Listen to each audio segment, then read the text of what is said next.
كان الناس أمة واحدة فبعث الله النبيين مبشرين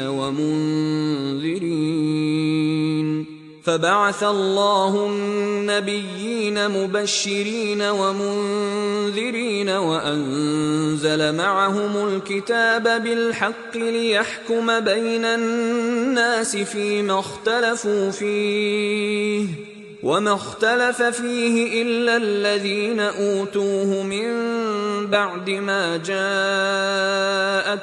البينات بغيا بينهم فهدى الله الذين آمنوا لما اختلفوا فيه من الحق بإذنه والله يهدي من يشاء إلى صراط مستقيم. كان الناس أمة واحدة فبعث الله النبيين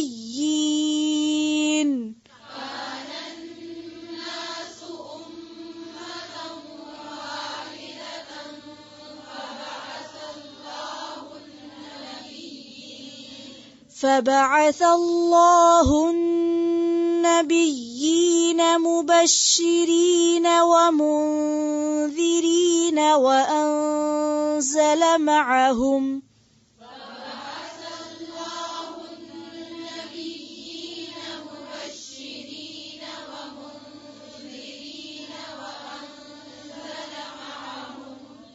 پھر سے فبعث اللہ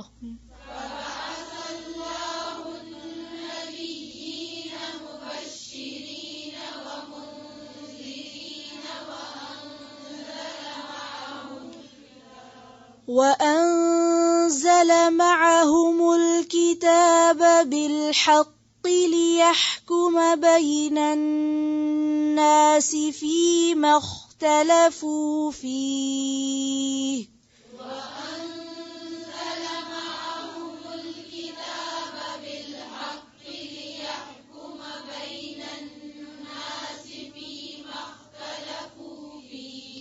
فيما اختلفوا فيه وما اختلف فيه إلا الذين أوتوه من بعد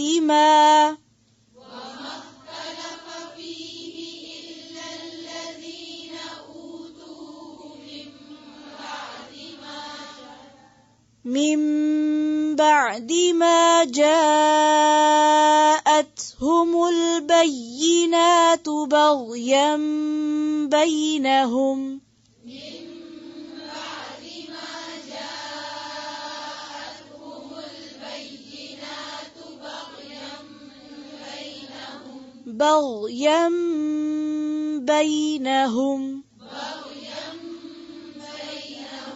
فهدى الله الذين آمنوا لما اختلفوا فيه من الحق بإذنه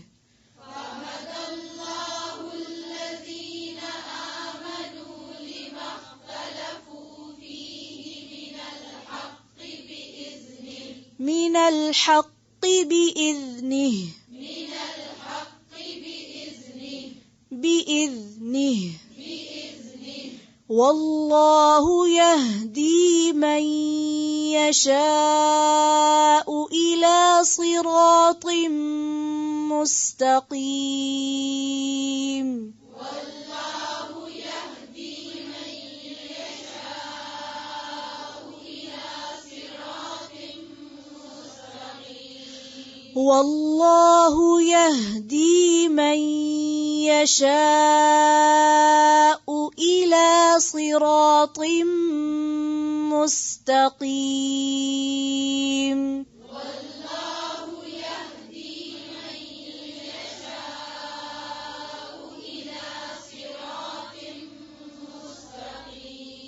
پھر سے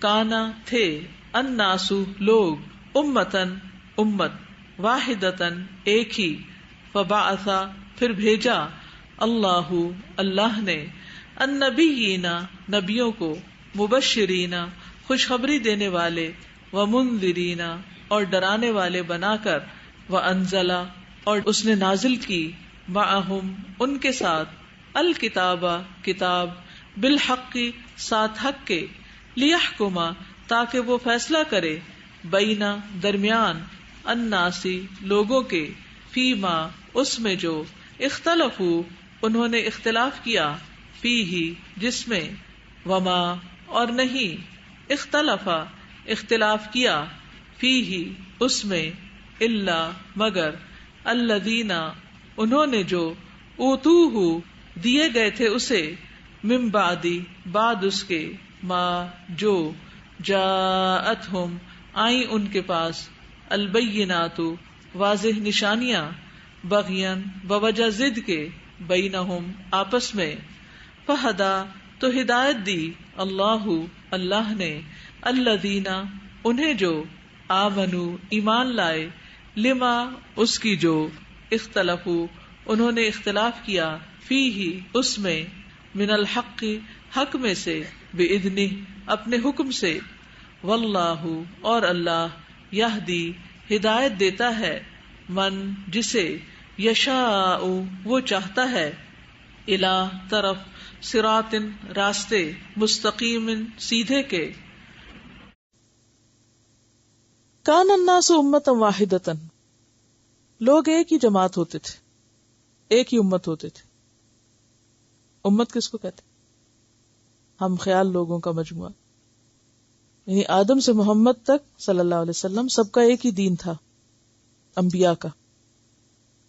اور ابتدا میں آدم علیہ السلام جب تشریف لائے دنیا میں تو ان کی جو آگے بچے تھے، پھر ان کے بچے، یہ سب توحید پر ہی قائم تھے، شرک نہیں تھا۔ شرک کب شروع ہوا تھا؟ نوح علیہ السلام کے زمانے میں۔ فبعث اللہ النبیین، تو بھیجا اللہ نے نبیوں کو، اور نبیوں نے کیا کیا؟ مبشرین و منذرین، بشارت بھی دینے والے تھے، خوشخبری بھی سنانے والے تھے، اور ڈرانے والے بھی تھے۔ کس کو خوشخبری؟ اچھا کام کرنے والے، اور کس کو ڈراوا؟ منذر، برا کام کرنے والے۔ وانزل معہم الکتاب، اور ان کے ساتھ اللہ نے کتاب بھی نازل کی تھی۔ کن کے ساتھ؟ نبیوں کے ساتھ، بالحق کے، حق کے ساتھ، یعنی بالکل سچی باتوں کے ساتھ، درست۔ وتمت کلمۃ ربک صدقا وعدلا، جس میں سچائی اور عدل تھا۔ لیحکم بین الناس، تاکہ وہ فیصلہ کریں لوگوں کے درمیان، فی مختلفوا فیہ جس میں انہوں نے اختلاف کیا۔ تو اختلاف کا فیصلہ کس چیز سے ہوگا؟ کتاب سے۔ وما اختلف فیہ، اور نہیں اختلاف کیا اس میں، الا الذین اوتوہ مگر انہی لوگوں نے جنہیں کتاب ملی تھی۔ ہو کی ضمیر کدھر جا رہی ہے؟ کتاب کی طرف، یعنی کتاب والوں نے ہی کتاب میں اختلاف شروع کر دیا۔ جو کتاب فیصلہ کرنے کے لیے آئی تھی اختلاف کا، لوگوں نے اسی کے اندر اختلاف کر دیا۔ من بعد ما جاءتهم البینات، اس کے بعد کی کھلی کھلی نشانیاں آ چکی تھیں۔ وجہ کیا تھی اختلاف کی؟ بغیم بینہم، آپس کی عداوت، ضد کی وجہ سے کہ میں نہ مانوں، چونکہ وہ کہہ رہے اس لیے میں نے نہیں ماننا۔ فہدی اللہ الذین آمنوا، تو ہدایت دی اللہ نے ان لوگوں کو جو ایمان لائے، لما اختلفوا فیہ اس چیز میں جس میں انہوں نے اختلاف کیا، من الحق کی، حق سے، باذن ہی اپنے اذن کے ساتھ، اور اذن کا معنی یہاں کیا؟ توفیق۔ تو اس سے کیا پتہ چلتا ہے کہ اختلاف کے وقت رجوع کس کی طرف کرنا چاہیے؟ کتاب کی طرف۔ اور اگر لوگ کتاب میں ہی اختلاف شروع کر دیں تو پھر اللہ کی طرف۔ واللہ یہدی من یشاء الی صراط مستقیم، اور اللہ ہدایت دیتا ہے جس کو چاہتا ہے صراط مستقیم کی طرف۔ صراط مستقیم کیا ہوتا ہے؟ صراط الذین انعمت علیہم ہوتا ہے، ٹھیک ہے، جن پر انعام ہوا۔ کیوں ہوا ان پر انعام؟ انہوں نے خود بھی اس دین کو قبول کیا اور آگے بھی پہنچایا۔ اب بات یہ ہے کہ یہ اختلاف جو ہے یہ ایک بہت بڑا عذاب ہوتا ہے، یہ بھی آزمائش ہے. اب انسان سوچتا ہے کہ میں تو دین کے لیے نکلا ہوں اور عمل کرنا چاہتا ہوں اور بہت خیر خواہی چاہتا ہوں، اور مجھے تو اتنے اختلاف کا سامنا کرنا پڑ رہا ہے، اور بعض اوقات وہ اختلاف خود دیندار لوگوں کی طرف سے آنے لگتا ہے، تو اب کیا کرے؟ پھر انسان ڈاواں ڈول ہونے لگتا ہے. اچھا، اس کا مطلب یہ ہے کہ میں ہی غلط ہوں. شیطان یہ خیال ڈال سکتا ہے نا، لیکن یہ بھی ایک آزمائش ہوتی. کان الناس امۃ واحدۃ، لوگ ایک ہی جماعت تھے. ابتدا میں سب لوگ مسلمان ہی تھے، عقیدہ توحید پر ہی تھے. اور آپ کو یاد ہوگا کہ الستو بربکم میں کون کون شامل تھا؟ قالوا بلا کہنے والوں میں کون کون شامل تھا؟ سب تھے نا. تو ابتدا میں سب لوگ ایک ہی دین پر تھے. جب زمین پر آئے انسان، آدم علیہ السلام اور ان کے پیروکار، وہ بھی ایک ہی دین پر تھے. پھر آدم سے محمد صلی اللہ علیہ وسلم تک سب کا دین ایک ہی تھا. اللہ نے مختلف ادوار میں انبیاء بھیجے. فبعث اللہ النبیین مبشرین ومنذرین، جو اپنے اپنے علاقے اور لوگوں کو حق کا پیغام پہنچاتے رہے، خوشخبری دیتے رہے، ڈراتے رہے. وانزل معہم الکتاب بالحق، ان کے ساتھ کتاب بھی آئی جو بالکل سچ بتاتی تھی. لیحکم بین الناس فیما اختلفوا، تاکہ لوگوں کے اختلافات دور کیے جائیں. تو ہوا کیا کہ وہ کتاب جو اختلاف دور کرنے کے لیے آئی، لوگوں نے اسی میں اختلاف کر لیا. وَمَا اخْتَلَفَ فِيهِ إِلَّا الَّذِينَ أُوتُوا، نہیں اختلاف کیا اس میں مگر انہی لوگوں نے جنہیں وہ دی گئی تھی. مِن بَعْدِ مَا جَاءَتْهُمُ الْبَيِّنَاتُ، اس کے بعد کہ ان کے پاس کھلی نشانیاں آ گئی تھیں. کیوں کیا اختلاف؟ کیا وجہ تھی؟ ضد، بغیم بینہم. ضد کس بات کی؟ عموماً اختلاف کی وجہ کیا ہوتی ہے؟ انا، ضد، میں، میرا حق، میری حیثیت، میرا مقام، میری مرضی، میری خواہش. جیسے میں سوچتا ہوں ویسے ہی سب سوچا کریں. تو لوگوں کو اللہ نے کتاب ایک دی جو اختلاف میں فیصلے کرنے والی تھی. لوگوں نے اس کی منمانی تفسیریں کر کے، منمانے مطلب نکال کے، اپنے اپنے مطلب اور اپنی اپنی بات کے اوپر وہ ایسے ڈٹ گئے کہ وہیں سے اختلاف شروع کر لیا. ایسے اختلاف میں بھی اللہ نے کچھ لوگوں کو ہدایت دے دی. فَهَدَى اللَّهُ الَّذِينَ آمَنُوا، ہدایت دے دی اللہ نے ایمان والوں کو. یہ کون ہوتے ایمان والے یہاں؟ یہ ایمان والے کون ہیں جن کو اللہ نے ہدایت دی؟ جو اپنی مرضی چھوڑ کر اصل سچائی کو لینے کی کوشش کریں کہ کتاب کہتی کیا ہے، کتاب کی روح کیا ہے، کتاب کا مقصد کیا ہے. کتاب اس لیے تھوڑی آئی ہے کہ ہم گروہوں اور فرقوں میں بٹ جائیں. فَهَدَى اللَّهُ الَّذِينَ آمَنُوا لِمَا اخْتَلَفُوا فِيهِ مِنَ الْحَقِّ بِإِذْنِهِ، اللہ نے اپنے اذن سے اختلاف کرنے والوں میں جو لوگ ایمان لائے، جو سچائی کے طالب تھے، ان کو رستہ دکھا دیا. وَاللَّهُ يَهْدِي مَن يَشَاءُ إِلَىٰ صِرَاطٍ مُسْتَقِيمٍ، اور اللہ جسے چاہتا ہے سیدھے رستے کی طرف ہدایت دیتا ہے.